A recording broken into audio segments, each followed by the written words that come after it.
Okay, നമ്മൾ loader design options ആണ് നോക്കിക്കൊണ്ടിരുന്നത്. കഴിഞ്ഞ ക്ലാസ്സിൽ നമ്മൾ ലിങ്കേജ് എഡിറ്റർ എന്താണെന്ന് പഠിച്ചു അല്ലേ. ഇനി നമുക്ക് നോക്കാനുള്ളത് രണ്ടാമത്തെ ലോഡർ ഡിസൈൻ ഓപ്ഷനിൽ രണ്ടാമത്തേതാണ് ഡൈനാമിക് ലിങ്കിങ്. വളരെ സിമ്പിളായിട്ടുള്ളൊരു ടോപ്പിക്കാണ് കേട്ടോ. ഓക്കെ, അപ്പോൾ നമുക്ക് എന്താണ് ഡൈനാമിക് ലിങ്കിങ് എന്ന് നോക്കാം. ഓക്കെ, അപ്പോൾ നമ്മൾ കണ്ട ലിങ്കേജ് എഡിറ്ററിൽ എങ്ങനെയായിരുന്നു? ലിങ്കിങ് ഓപ്പറേഷനാണ് ആദ്യം പെർഫോം ചെയ്യുന്നത്. അതിന് ശേഷമായിരുന്നു ലോഡിങ് നടക്കുന്നത് അല്ലേ. മെമ്മറിയിലേക്ക് ഒരു റീലൊക്കേറ്റിംഗ് ലോഡർ വെച്ചിട്ട് ലോഡ് ചെയ്യുമായിരുന്നു ചെയ്തുകൊണ്ടിരുന്നത് അല്ലേ. ഇനി ലിങ്കിങ് ലോഡേഴ്സ് എങ്ങനെയായിരുന്നു? അതായത് ലിങ്കിങ് ലോഡ് ടൈമിൽ തന്നെയായിരുന്നു ചെയ്തുകൊണ്ടിരുന്നത് ലിങ്കിങ് ലോഡേഴ്സ് അല്ലേ. എന്നാൽ ഡൈനാമിക് ലിങ്കിങ് എന്ന് പറഞ്ഞിട്ടുണ്ടെങ്കിൽ എന്നാന്ന് ചോദിച്ചാൽ എക്സിക്യൂഷൻ ടൈമിലായിരിക്കും ലിങ്കിങ് ഫംഗ്ഷൻ പെർഫോം ചെയ്യുന്നത്. അതിനെയാണ് ഡൈനാമിക് ലിങ്കിങ് എന്ന് പറയുന്നത്. നോക്കിക്കേ, postpone the linking function until execution time. അതായത് ലിങ്കിങ് പ്രോസസ്സ് എക്സിക്യൂഷൻ ടൈം വരെ പോസ്റ്റ്പോൺ ചെയ്യുകയാണെങ്കിൽ അതിനെയാണ് നമ്മൾ ഡൈനാമിക് ലിങ്കിങ് എന്ന് പറയുന്നത്. അതായത് ആക്ച്വലി ഇവിടെ നടക്കുന്നത് എന്നാന്ന് ചോദിച്ചാൽ, ഇപ്പോൾ ഒരു പ്രോഗ്രാമിൽ എപ്പോഴാണോ ഒരു സബ് റൂട്ടിനെ കോൾ ചെയ്യുന്നത് അപ്പോഴായിരിക്കും ആ സബ് റൂട്ടിനെ മെമ്മറിയിലേക്ക് എന്ത് ചെയ്യുന്നത്, ലിങ്ക് ചെയ്ത് ലോഡ് ചെയ്യുന്നത്. ഓക്കെ, അതാണ് അതിൻ്റെ പ്രത്യേകത. A subroutine is loaded and linked to the rest of the program when it is first called. അപ്പോൾ ഒരു മെയിൻ പ്രോഗ്രാമിൽ എപ്പോഴാണോ ആ സബ് റൂട്ടിനെ ആദ്യം ഫസ്റ്റ് കോൾ ചെയ്യുന്നത് ആ സമയത്തായിരിക്കും ആ സബ് റൂട്ടിനെ ലിങ്ക് ചെയ്ത് മെമ്മറിയിലേക്ക് ലോഡ് ചെയ്യുന്നത്. അപ്പോൾ അതിനെ പറയുന്ന പേരാണ് ഡൈനാമിക് ലിങ്കിങ്. ഇത് കൂടാതെ ഇതിന് രണ്ട് നെയിം കൂടിയുണ്ട്, ഡൈനാമിക് ലോഡിങ് അല്ലെങ്കിൽ ലോഡ് ഓൺ കോൾ. ആ പേര് കൂടി ഓർത്തിരിക്കണേ. ഡൈനാമിക് ലോഡിങ് എന്നും പറയാറുണ്ട് അല്ലെങ്കിൽ ലോഡ് ഓൺ കോൾ എന്നും പറയാറുണ്ട്. കണ്ടോ? ഓക്കെ, അപ്പം ആക്ച്വലി ഈ ഡൈനാമിക് ലിങ്കിങ് എവിടെയൊക്കെയാണ് യൂസ് ചെയ്യുന്നത് നോക്കാം. അപ്പോൾ ഒന്നാമത് പറഞ്ഞിരിക്കുന്നത് allow several executing program to share one copy of the subroutine or library. ഇപ്പം നമ്മുടെ ഹൈ ലെവൽ ലാംഗ്വേജായ സി പ്രോഗ്രാം എടുത്താൽ അതിൻ്റെ റൺ ടൈം സപ്പോർട്ട് റൂട്ടീൻസിനെയൊക്കെ ഡൈനാമിക് ലിങ്ക് ലൈബ്രറി ആയിട്ടായിരിക്കും മെമ്മറിയിൽ സ്റ്റോർ ചെയ്ത് വെക്കുന്നത്. ഓക്കെ, ഡൈനാമിക് ലിങ്ക് ലൈബ്രറി ആയിട്ടാണ് സിക്കകത്ത് റൺ ടൈം സപ്പോർട്ട് റൂട്ടീൻസിനെയൊക്കെ സ്റ്റോർ ചെയ്ത് വെക്കുന്നത്. അപ്പം കറൻലി റൺ ചെയ്യുന്ന എല്ലാ സി പ്രോഗ്രാമിനും എന്ത് ചെയ്യാൻ പറ്റും, ഈ റൂട്ടീൻസിനെ ഷെയർ ചെയ്യാനായിട്ട് പറ്റും. അതാണ് ഒന്നാമത്തെ യൂസേജ് ഓഫ് ഡൈനാമിക് ലിങ്കിങ് എന്ന് പറയുന്നത്. Allow several executing program to share one copy of subroutine or library. Okay, ഒന്നുകൂടെ ഞാൻ പറയാം. അതായത് സി പോലെയുള്ള ഹൈ ലെവൽ ലാംഗ്വേജിൽ റൺ ടൈം സപ്പോർട്ട് റൂട്ടീൻസിനെയൊക്കെ ഡൈനാമിക് ലിങ്ക് ലൈബ്രറി ആയിട്ടാണ് സ്റ്റോർ ചെയ്ത് വെക്കുന്നത്. അപ്പോൾ ലൈബ്രറീനെ അല്ലെങ്കിൽ ആ സബ് റൂട്ടിനെ അവിടെ കറൻ്റ്ലി റൺ ചെയ്യുന്ന എല്ലാ പ്രോഗ്രാംസിനും സി പ്രോഗ്രാംസിനും അതിനെ യൂസ് ചെയ്യാനായിട്ട് പറ്റും എന്നുള്ളതാണ്. ഓക്കെ, അപ്പോൾ അതായത് ആ ഒരു കോപ്പി വേണ്ട സബ് റൂട്ടിൻ്റെ കോപ്പീനെ റൺ ചെയ്യുന്ന എല്ലാ പ്രോഗ്രാംസിനും ഷെയർ ചെയ്യാനായിട്ട് പറ്റും. അതാണ് ഇതിൻ്റെ ഒന്നാമത്തെ യൂസേജ് എന്ന് പറയുന്നത്. രണ്ടാമത്തെന്ന് പറഞ്ഞാൽ in object oriented system it allow the implementation of the object and its method to be determined at the time the program is run. അതായത് ഒബ്ജക്റ്റ് ഓറിയൻറ്റഡ് സിസ്റ്റത്തിൽ നമുക്കറിയാം സാധാരണ ഈ എങ്ങനെയാണ് ഒബ്ജക്റ്റ് ഓറിയൻറ്റഡ് സിസ്റ്റത്തിലൊക്കെ റൺ ടൈമിലാണ് ഒബ്ജക്റ്റ് ക്രിയേറ്റ് ചെയ്യുന്നത് അല്ലേ. അപ്പം ഡൈനാമിക് ലിങ്കിങ് പ്രോസസ്സ് വഴി ഈ ഒബ്ജക്റ്റിനെ റെഫർ ചെയ്യാനായിട്ട് പറ്റും എന്നാണ് പറയുന്നത്. ഓക്കെ, അതുപോലെ തന്നെ ഒരു ഒബ്ജക്റ്റിനെ ഒന്നിൽ കൂടുതൽ പ്രോഗ്രാംസിന് ഷെയർ ചെയ്യാനും പറ്റും. അതാണ് ഡൈനാമിക് ലിങ്കിങ്ങിൻ്റെ അനദർ പർപ്പസ് അല്ലെങ്കിൽ യൂസേജ് എന്ന് പറയുന്നത്. ഇനി മൂന്നാമത്തെ കാര്യം എന്ന് പറഞ്ഞാൽ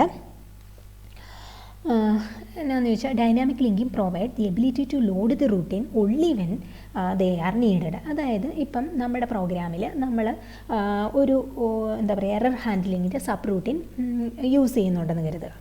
അപ്പോൾ അത് എപ്പോഴാണോ എറർ വരുന്നത്, എറർ ഉണ്ടായിട്ടുണ്ടെങ്കിൽ മാത്രം ആ റൂട്ടിനെ ആവശ്യമുള്ളൂ അല്ലേ. അപ്പോൾ ഇവിടെ ഡൈനാമിക് ലിങ്കിങ്ങിൽ എങ്ങനെയാണ്, എറർ വന്ന് ആ റൂട്ടിനെ കോൾ ചെയ്താൽ മാത്രമേ ആ റൂട്ടിനെ എന്ത് ചെയ്യത്തുള്ളൂ, മെമ്മറിയിലേക്ക് എന്ത് ചെയ്യുള്ളൂ, ലിങ്ക് ചെയ്ത് ലോഡ് ചെയ്യുള്ളൂ അല്ലേ. അപ്പം dynamic linking provide the ability to load the routine only when they are needed. ആവശ്യമുള്ളപ്പം മാത്രമാണ് റൂട്ടീൻസിനെ എന്ത് ചെയ്യുന്നത്, ലോഡ് ചെയ്യുന്നത് അല്ലേ. അപ്പം ഇപ്പോൾ എററൊന്നും നമ്മുടെ പ്രോഗ്രാമിൽ വന്നില്ല എന്നുണ്ടെങ്കിൽ ആ റൂട്ടീൻ്റെ ആവശ്യമില്ല, അപ്പോൾ അതിനെ ലോഡ് ചെയ്യത്തുമില്ല. അതാണ് ഡൈനാമിക് ലിങ്കിങ്ങിൻ്റെ അനദർ യൂസേജ് എന്ന് പറയുന്നത്. അപ്പം 3 യൂസേജാണ് ഡൈനാമിക് ലിങ്കിങ്ങിനുള്ളത്.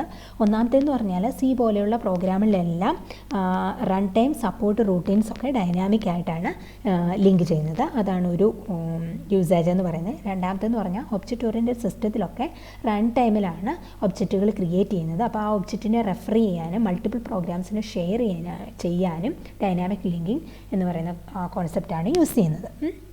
അതുപോലെ തന്നെ ഇപ്പം എന്താണ് ഒരു സബ് റൂട്ടിന് എപ്പോഴാണോ ആവശ്യമുള്ളത് ആ സമയത്ത് മാത്രമായിരിക്കും അതിനെ ലിങ്ക് ചെയ്ത് മെമ്മറിയിലേക്ക് ലോഡ് ചെയ്യുന്നത്. ഓക്കെ, ഈ 3 യൂസേജാണ് ഡൈനാമിക് ലിങ്കിനുള്ളത്. ഇനി ഇതിൻ്റെ ഒരു എക്സാമ്പിൾ നമുക്ക് നോക്കാം. ഇത് കാണുമ്പോഴത്തേനും നമുക്ക് മനസ്സിലാവും എന്താണ് ഡൈനാമിക് ലിങ്കിങ് എന്നുള്ളത്. ഓക്കെ, അപ്പം ഇവിടെ എങ്ങനെയാണെന്ന് ചോദിച്ചാൽ നോക്കിക്കേ, മെമ്മറിക്കകത്ത് യൂസർ പ്രോഗ്രാം ഉണ്ട്. ഫിഗർ എ നോക്കണേ, മെമ്മറിക്കകത്ത് യൂസർ പ്രോഗ്രാം ഉണ്ട്. അതുപോലെ തന്നെ ഈ ഡൈനാമിക് ലോഡർ നമ്മുടെ ഒ എസിൻ്റെ പാർട്ടായിട്ടാണ് കൺസിഡർ ചെയ്യുന്നത് കേട്ടോ. Part of the operating system O എസിൻ്റെ പാർട്ടാണ് ഡൈനാമിക് ലിങ്കിങ് ഡൈനാമിക് ലോഡർ എന്ന് പറയുന്നത്. അപ്പം ഈ ഡൈനാമിക് ലോഡർ അപ്പോൾ എന്താണ്, ഒ എസിൻ്റെ പാർട്ടാണ്, അത് നിങ്ങൾ ഓർത്തിരിക്കണേ. അപ്പോൾ ഈ യൂസർ പ്രോഗ്രാം ഇപ്പം മെമ്മറിയിലുണ്ട്, അതിൻ്റെ എക്സിക്യൂഷൻ ബിഗിൻ ചെയ്യുകയാണ് വരുന്നത്. അപ്പം യൂസർ പ്രോഗ്രാമിൽ എറർ ഹാൻഡിലിങ്ങിൻ്റെ ഒരു സബ് റൂട്ടിനെ കോൾ ചെയ്യുന്നുണ്ടെന്ന് കരുതുക. അപ്പം ആ സബ് റൂട്ടിനെ, എറർ ഹാൻഡിൽ എന്ന് പറയുന്ന സബ് റൂട്ടിനെ ഇപ്പം യൂസർ പ്രോഗ്രാമിൽ യൂസ് ചെയ്യണം. അപ്പോൾ തന്നെ ഈ യൂസർ പ്രോഗ്രാം എന്നാ ചെയ്യുമെന്നറിയാമോ, ഈ ഒ എസിന് load and call service request provide ചെയ്യും. കണ്ടോ, ഇതുണ്ടോ, യൂസർ പ്രോഗ്രാമിൽ എറർ ഹാൻഡിലിലെ സബ് റൂട്ട് വേണം. അപ്പം അതെന്ത് ചെയ്യും, ഒരു load and call service request O എസിന് പാസ് ചെയ്യും. ഓക്കെ, അപ്പം ആ ഒരു സർവീസ് റിക്വസ്റ്റിൻ്റെ പാരാമീറ്റർ എന്ന് പറയുന്നത് ഏത് സബ് റൂട്ടിനാണോ വേണ്ടത് ആ സബ് റൂട്ടിൻ്റെ നെയിം ആയിരിക്കും. ഇവിടെ വേണ്ടത് എറർ ഹാൻഡിലാണ്, അപ്പോൾ അതുകൊണ്ടാണ് അത് പാരാമീറ്ററായിട്ട് പാസ് ചെയ്തത്. അപ്പം ഒ എസ് എന്നാ ചെയ്യുമെന്നറിയാമോ, ഒ എസ് നോക്കും, അതിൻ്റെ ഇൻറ്റേർണൽ ടേബിൾസിലൊക്കെ സെർച്ച് ചെയ്ത് നോക്കും. അതായത് ഈ എറർ ഹാൻഡിൽ സബ് റൂട്ടിൻ മെമ്മറിയിലുണ്ടോ എന്ന് നോക്കും.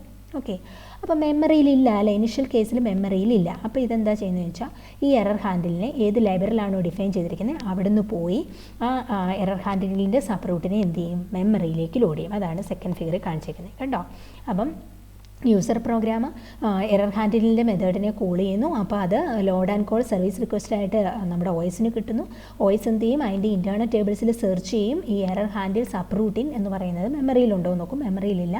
അപ്പോൾ അത് ലൈബ്രറിയിലാണ് കിടക്കുന്നത്. എക്സ്റ്റേണൽ ലൈബ്രറിയിൽ നിന്ന് അതെന്ത് ചെയ്യും, മെമ്മറിയിലേക്ക് ഒ എസ് എന്ത് ചെയ്യും, ആ ഒരു സബ് റൂട്ടിനെ ലിങ്ക് ചെയ്ത് ലോഡ് ചെയ്യുകയും ചെയ്യും. ഓക്കെ, ഇനി നോക്കിക്കേ, എന്നിട്ട് എന്താ ചെയ്യുന്നത് വെച്ചാൽ ഒ എസ് അതിൻ്റെ കൺട്രോൾ ഈ എറർ ഹാൻഡിലിലേക്ക് പാസ് ചെയ്യും. ഇനി എറർ ഹാൻഡിലും അതാണ് സിക്കകത്ത് കാണിച്ചേക്കുന്നത്. ഒ എസ് എന്ത് ചെയ്യും, അല്ലെങ്കിൽ ഡൈനാമിക് ലോഡർ കൺട്രോൾ എറർ ഹാൻഡിലേക്ക് പാസ് ചെയ്യും. ഇനി എറർ ഹാൻഡിലാണ് എക്സിക്യൂട്ട് ആവുന്നത് അല്ലേ. അപ്പം എറർ ഹാൻഡിൽ സബ് റൂട്ടിൻ എപ്പോഴാണോ, അടുത്ത ഫിഗറാണ് D, error handle subroutine എപ്പോഴാണോ ഫിനിഷ് ആകുന്നത്, അതിൻ്റെ പ്രോസസ്സിങ് ഫിനിഷ് ചെയ്ത് കഴിയുമ്പോഴത്തേനും അതെന്ത് ചെയ്യും, അതിൻ്റെ കൺട്രോൾ റിട്ടേൺ ചെയ്യും. ആരാണോ ഇതിനെ കോൾ ചെയ്ത് അവിടേക്കായിരിക്കും കൺട്രോൾ റിട്ടേൺ ചെയ്യുക. ആരാണ് ഇതിനെ കോൾ ചെയ്ത്, ഒ എസ് അല്ലേ, അപ്പോൾ അവിടേക്ക് കൺട്രോൾ റിട്ടേൺ ചെയ്യും. ഒ എസ് അപ്പോൾ എന്ത് ചെയ്യും, ഇതിനെ കോൾ ചെയ്ത് ആരായിരുന്നു, നമ്മുടെ യൂസർ പ്രോഗ്രാം ആണല്ലേ. അപ്പം അവിടേക്ക് കൺട്രോൾ യൂസർ പ്രോഗ്രാമിലേക്ക് റിട്ടേൺ ചെയ്യുകയും അവിടെ നിന്ന് എക്സിക്യൂഷൻ കണ്ടിന്യൂ ചെയ്യുമായിരിക്കും ചെയ്യുന്നത്. ഓക്കെ, അപ്പം ഇത്രേ ഉള്ളൂ. ആ സബ് റൂട്ടിനെ മെമ്മറിയിലേക്ക് ലോഡ് ചെയ്ത് കഴിഞ്ഞാൽ കൺട്രോൾ അവിടേക്ക് പോവുകയും ആ സബ് റൂട്ടിന് എക്സിക്യൂട്ട് ആവുകയും ചെയ്യും. എന്നിട്ട് ആ സബ് റൂട്ടിന് എപ്പോഴാണോ എക്സിക്യൂട്ട് ആകുന്നത് അപ്പം എന്ത് ചെയ്യും, അവിടെ നിന്ന് കൺട്രോൾ റിട്ടേൺ ചെയ്ത് ഒ എസിൽ വരും. ഒ എസ് എന്ത് ചെയ്യും, യൂസർ പ്രോഗ്രാമിലേക്ക് പോയിട്ട് യൂസർ പ്രോഗ്രാമിലേക്ക് കൺട്രോൾ റിട്ടേൺ ചെയ്യുകയും യൂസർ പ്രോഗ്രാം കണ്ടിന്യൂ ചെയ്യുകയും ചെയ്യും. ഓക്കെ, അപ്പം ഇതാണ് ഫിഗർ സിയും ഡിയും കൊണ്ട് ഉദ്ദേശിക്കുന്നത്. ഇനി നോക്കിക്കേ, അപ്പോൾ ഈ എറർ ഹാൻഡിൽ അതിൻ്റെ പ്രോസസ്സിങ് കഴിഞ്ഞു അല്ലേ. അപ്പം വേണമെങ്കിൽ ഇതിനെ മെമ്മറിയിൽ നിന്ന് റിലീസ് ചെയ്യാം, എന്നിട്ട് ആ മെമ്മറി എന്തെങ്കിലും അതർ പ്രോഗ്രാം ലോഡ് ചെയ്യാനായിട്ട് യൂസ് ചെയ്യാമെന്നാണ് പറയുന്നത്. ഇനി സപ്പോസ് ഇത് മെമ്മറിയിൽ നിന്ന് റിലീസ് ഒന്നും ചെയ്തില്ല, മെമ്മറി തന്നെ ഉണ്ടെന്ന് കരുതുക. അപ്പം എഗെയിൻ നമ്മുടെ യൂസർ പ്രോഗ്രാം എക്സിക്യൂട്ട് ചെയ്തുകൊണ്ടിരിക്കുകയാണ്. അപ്പം വീണ്ടും ഈ എറർ ഹാൻഡിലിനെ കോൾ ചെയ്യേണ്ടി വരും. അപ്പം ഇതുപോലെ തന്നെ എന്ത് ചെയ്യും, ഒരു ലോഡ് ആൻഡ് കോൾ റിക്വസ്റ്റ് നമ്മുടെ ഒ എസിലേക്ക് പോകും അല്ലേ. അപ്പോൾ ഒ എസ് നോക്കും ഈ എറർ ഹാൻഡിൽ മെമ്മറിയിലുണ്ടോ എന്ന് നോക്കും. അപ്പോൾ നോക്കുമ്പോൾ മെമ്മറിയിലുണ്ടല്ലേ, മെമ്മറിയിലുണ്ട്. അപ്പോൾ അത് സിമ്പിളി എന്ത് ചെയ്യും, കൺട്രോൾ ഇങ്ങടേക്ക് പാസ് ചെയ്തിട്ട് എറർ ഹാൻഡിൽ സബ് റൂട്ടിനെ എക്സിക്യൂട്ട് ചെയ്യുകയും ചെയ്യും. ഓക്കെ, അപ്പം വളരെ സിമ്പിളാണ് loading and calling of A sub routine using dynamic linking. കണ്ടോ, അത് നമ്മുടെ ഡൈനാമിക് ലിങ്കിങ്ങിൻ്റെ ഫംഗ്ഷൻ വളരെ എളുപ്പമാണ്. ഈ ഫിഗർ നിങ്ങൾ വരച്ച് ഈ A B C D E ഇത്രയും ഫിഗർ വരച്ചിട്ട് അത് എക്സ്പ്ലെയിൻ ചെയ്യണം കേട്ടോ. വളരെ സിമ്പിളായിട്ടുള്ളൊരു ടോപ്പിക്കാണ് dynamic linking.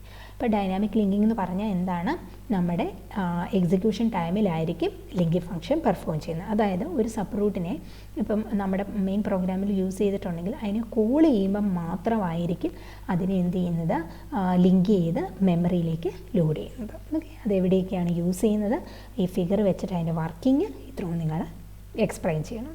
Okay, thank you.